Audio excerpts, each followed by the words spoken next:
Now, relax as we listen to a very inspiring talk on cycles of life and how to embrace these changes in the cycle of life from no less than Miss Grace Eleazar. Miss Eleazar is a renowned author of books on The Soul Speaks and A Gift, a Spiritual Journey on Love.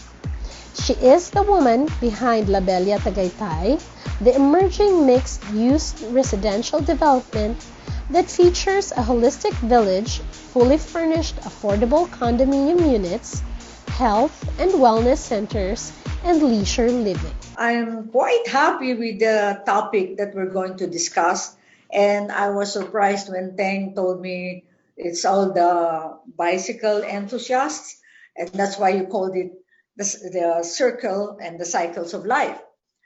This is a very relevant topic now because what we are experiencing globally is actually part of the cycles of life. Just what do we mean by cycles? Actually, cycles and circles are synonymous term when it comes to explanations of life. If you look at nature, everything in nature is circular.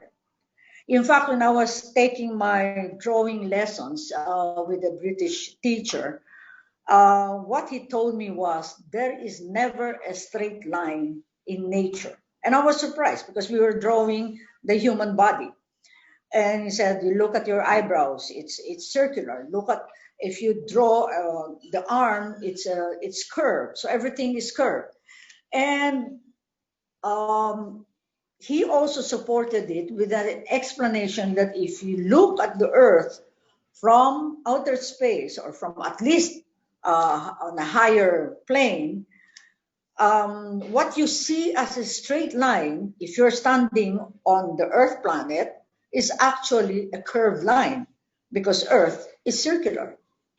So now, what does that mean when it comes to life? If you look at nature, everything in nature has cycles. Even our own life and death is a cycle. And if you look at everything that is part of nature, the trees, the ocean, the waves, everything is actually an organized system, and it is not as it seems to be. If you look at the clouds, you see, oh my God, parang magulo to, no? Wala namang design. Actually, in chaos, there is order. And that is what we fail to see in nature and in our life. When we go through cycles of life, we think, and we're going through negative things in life, we think there is disorder. There is something wrong with what is happening in our lives. Actually, no. It is all part of the cycle. We have seasons. We have summer, autumn, winter, all of that. That's a cycle. This is based on order. Everything in nature is not as it seems to be. Like parang ano ba to? Parang magulo lang design. It was just designed sporadically. It is not. Cycles is part of the movement of life. If there is no movement, there is no life. If you look at a river or a lake, the moment the movement of the lake, the stream stops, the lake becomes stagnant, and that's the start of the death process. So the movement and cycles of life are important for us to continue living. Kailangan natin may movement tayo. Kasi pag hindi tayo gumalaw, magi-stagnate tayo, and life starts to break down and eventually die. Ang buhay natin may cycles. Actually, all of us are born on a certain sign, right? And these astrological zodiac signs are part of the cycles of life. This birth process is part of the cycles of life because the constellations that are there and our life are all connected. Hindi pwedeng ihiwalay yan. It is part of the energy system that is all over life itself. Now, cycles is necessary for us to have order, not only in nature, but pati sa ating buhay. When you say cycles, eventually you will have this vision in your mind that it's like waves, right? Cycles is like waves, because that is the actual reality or the molecular structure of life. So pagka may waves, if you look at the ocean, may waves. The wind is not a continuous flow of air. The wind comes in cycles. Sometimes it blows and then it retreats, and then it blows and then it retreats. Cycle is a mandatory, so we say it's an absolute reality of life. So the moment we realize na life has cycles, matatanggap natin ang nangyayari sa ating buhay. Ang nangyayari ngayon sa global pandemic natin is actually a cosmic cycle. Everything, we will go to science first, right? Okay. Sa Earth, ang Earth nagmo-move sa kanyang axis by rotation. And that movement is our 24-hour day movement. Okay? And yet the Earth moves around the sun. That is a 365-day movement. That's a year. And the Earth on top of that is also moving on its axis. Axis means the center of energy. And yet the Earth's axis is tawilis ng konti. It's not like this. It's like this. And that movement is called a precession of the equinoxes. So, umaandar ang north natin. I am explaining this because you have to understand that what is happening globally is a cosmic event. Na ang ating globe, ang ating Earth, gumalaw sa axis. Kaya nagkakaroon tayo ng climate change, nagkakaroon tayo ng pandemic, nagkakaroon tayo ng volcanic eruptions, because the axis of the Earth is moving. And this happens every 2,500 years. So, anong ibig sabihin nito? Kung ang physical Earth natin is moving, then collectively, our global consciousness is also moving. So that the last December 21, there was a tinatawag na sa grand conjunction of Jupiter and Saturn. Those two biggest planets in our solar galaxy brought about a renaissance. It is creating what is called a new age. It's birthing a new age, just as it was 2,500 years ago, when the same planets nag-conjunct, nagpatong. Ay napakaliwanag. Ito yung tinatawag 2,500 years ago as the Star of Bethlehem. It again appeared December 21 of 2020 because it is heralding a new global consciousness for the entire Earth planet, including the cosmic cycles. So ito is a cycle. So that pag naintindihan natin itong movement ng Earth natin to, ang ibig sabihin, lahat ng tao sumama at mag-flow sa movement ng axis. Anong ibig sabihin? Yung ating centering of our own axis sa ating buhay, yan ay gagalaw. So ang ating lifestyle, ang ating values, the things we used to do before will now change. In short, we have to do a rebooting so that we maintain our balance. Now, are these cycles absolute? Meaning, hindi na pwede nating wala tayong mababago sa ating buhay. No. Cycles are not fatalistic, determined events. Cycles are there for you to understand what is going on with your own personal life, with the planet evolution and the cosmic evolution.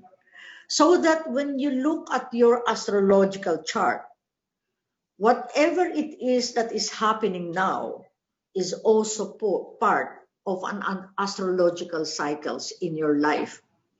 Do you know that even our body, the regeneration of our cells, all of that have cycles? The bones regenerate every 2 years. Our blood regenerates every 2 months. Okay? The certain cells, 2 million cells in our body regenerates every 2 months. So, hindi pwedeng wala tayong cycle because as I said earlier, the moment in-stop mo ang movement, there will be stagnation, and stagnation is a prelude to death.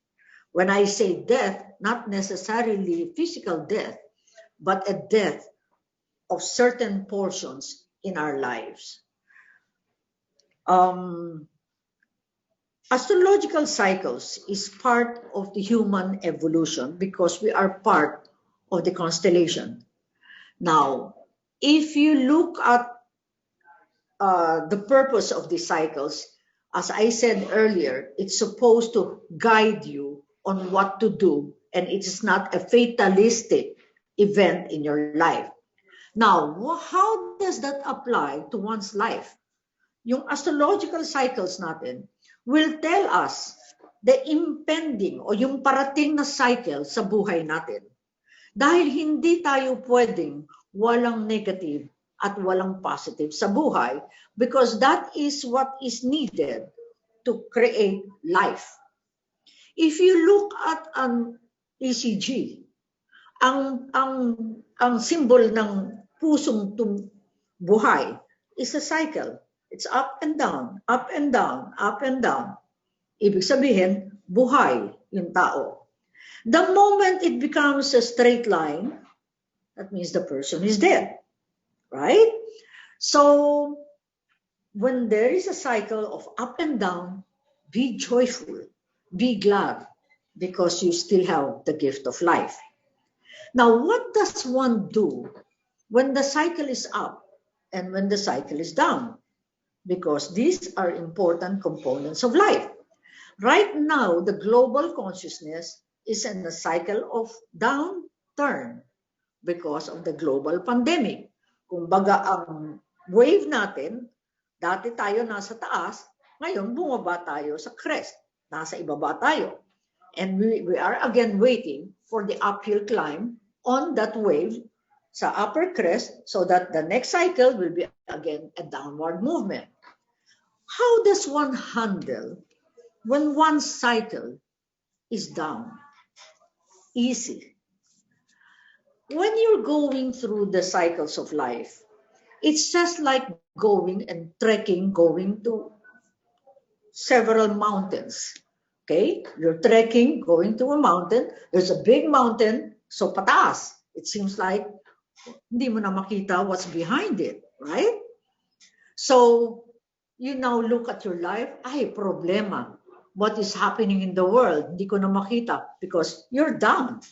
The reason why you don't see where you're going is because you're on the down portion of the cycle. So what does one do when one is in the down cycle? You have to go up. So that when you go up the crest of your cycle, of the wave, okay, you're able to see the path where you're going. You're on top of a mountain, so you look down and you see, ito pala dapat ako dito dumaan. Hindi pala dito sa kaliwa, sa kanan pala. Because now I can see the below. How do you apply that going up so that you don't look at your problems in life as an impediment? You raise your vibration. You stay positive. You look at the joyful things in life. You don't get burdened by that impediment that is facing you, because it is only part of the journey.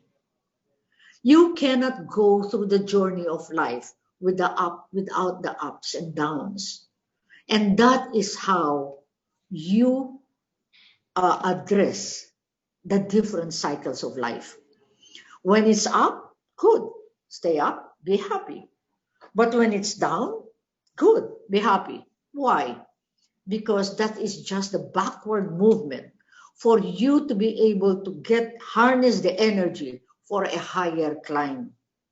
Without, ito yung tinatawag natin sa nabuelo. Pag gusto mong tumalon ng malaking talon, umaatras ka muna para may buwelo. That's all it is. So itong nangyayari sa atin sa mundo ngayon, na meron tayong COVID, na may nawawala ng trabaho, nawawala ng negosyo, nagkakaganito, meron namang nawawala ang buhay. Malungkot yun. That is actually really the most difficult of all the atras when you lose a loved one.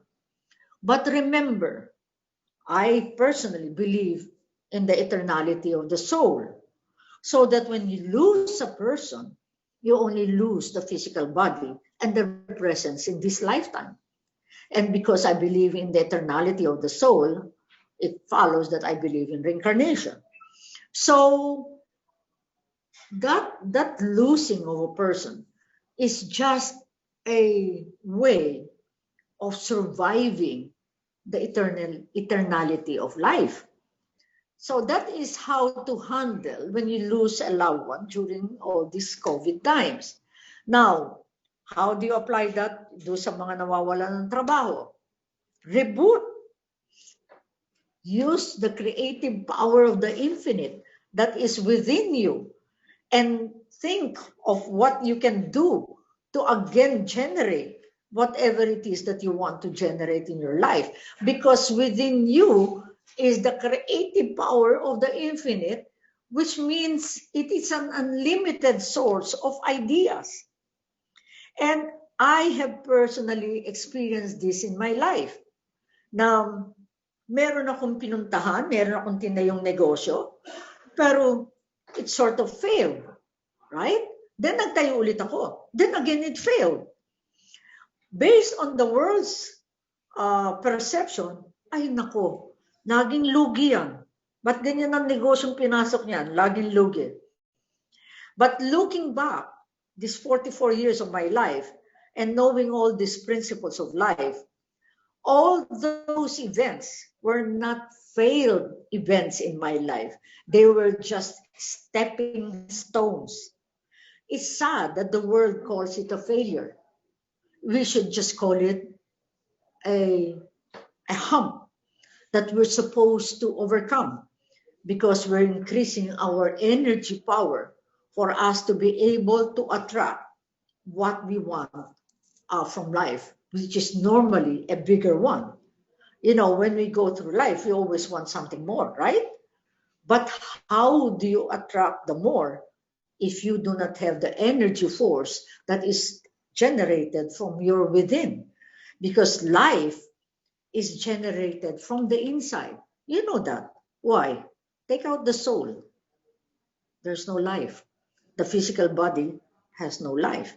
And yet, the life that we're looking for is a life that is alive. But even on a dead body, I will have to change my words.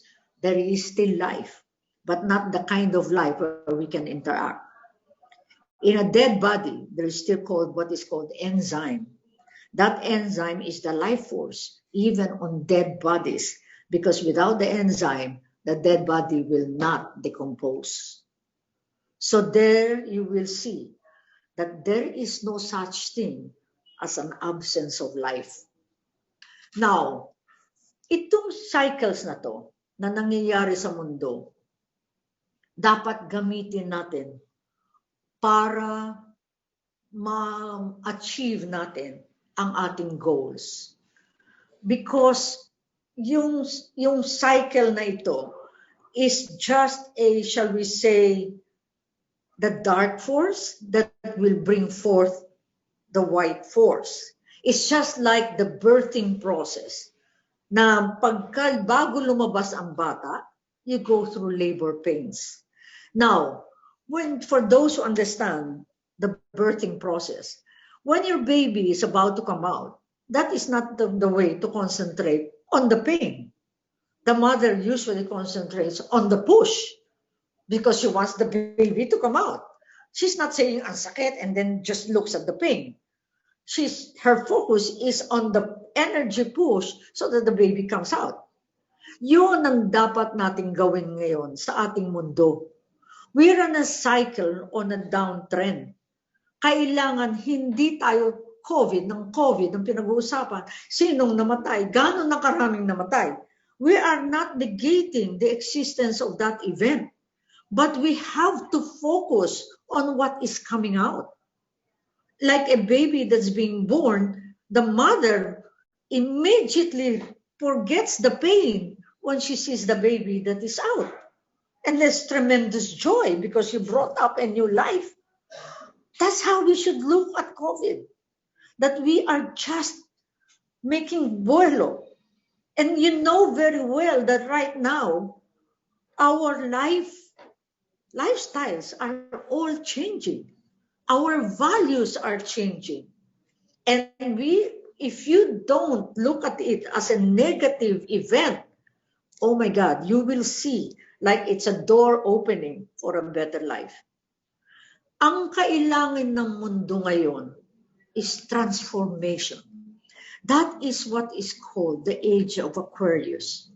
Nanggaling tayo sa Age of Pisces, which is unfortunately the age that brought about a lot of delusions because our heaven was made to be inaccessible. Kung kailan lang tayo mamamatay, tsaka tayo pupunta sa heaven.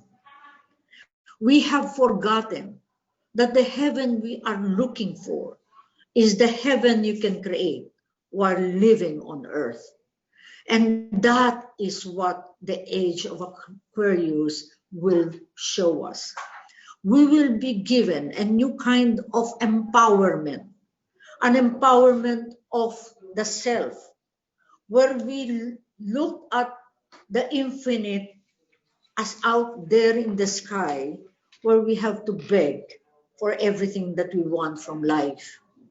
But the Age of Aquarius will give us a new awareness that the power that is outside of us is also the power that is within us. The I amness, the life force that makes our heart beat even when we're sleeping.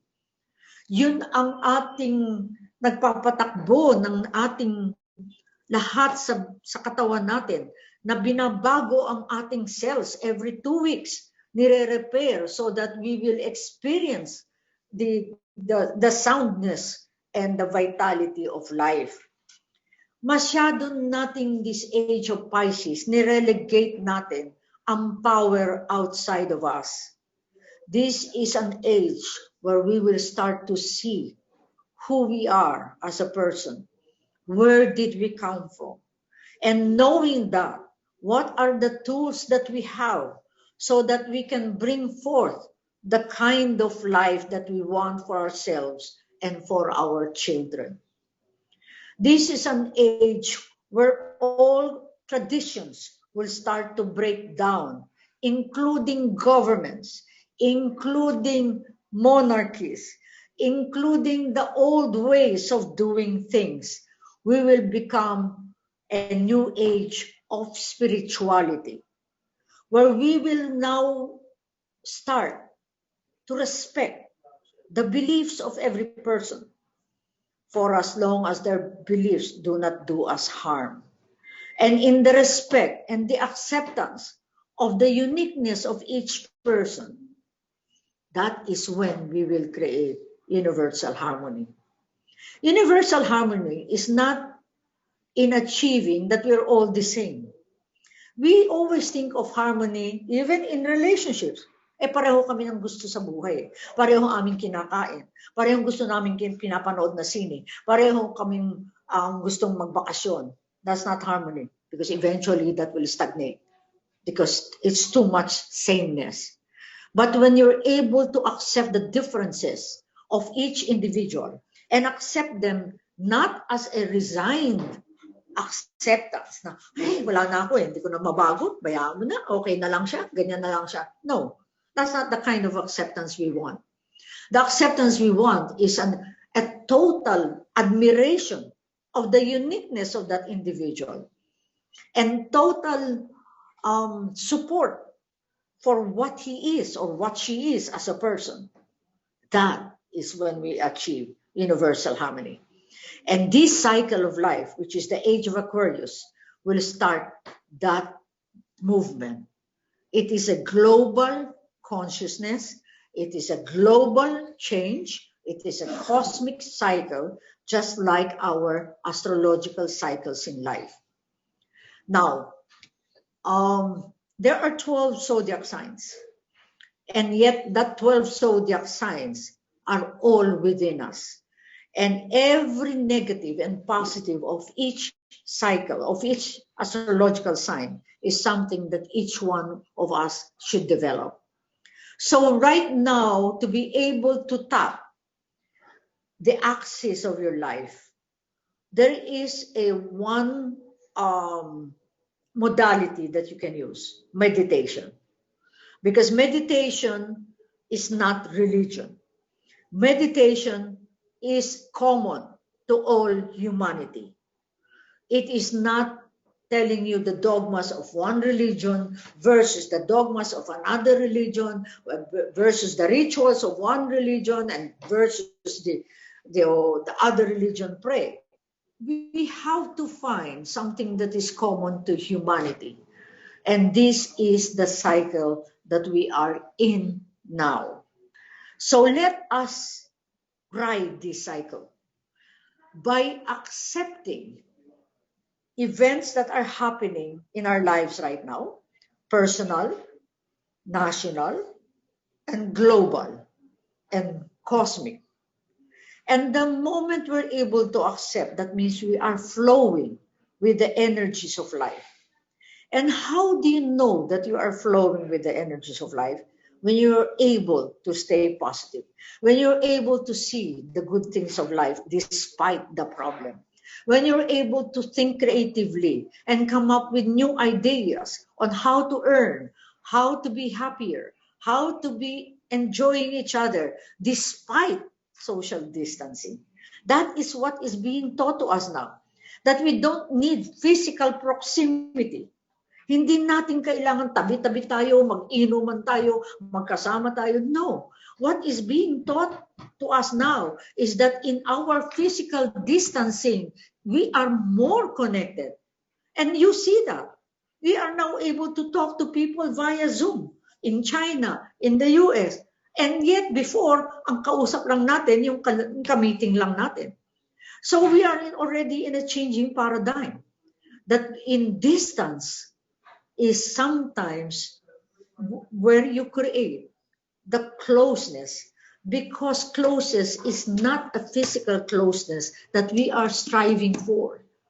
What we are striving for is spiritual and mental closeness, where we are able to accept each other for who they are.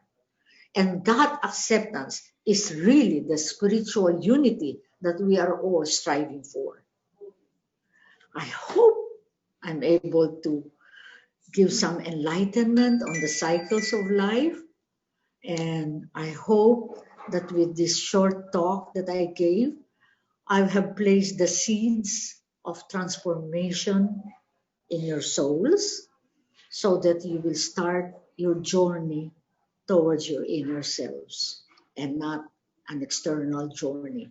We all need to go within. It's a long journey, but I tell you, it's worth it. Thank you.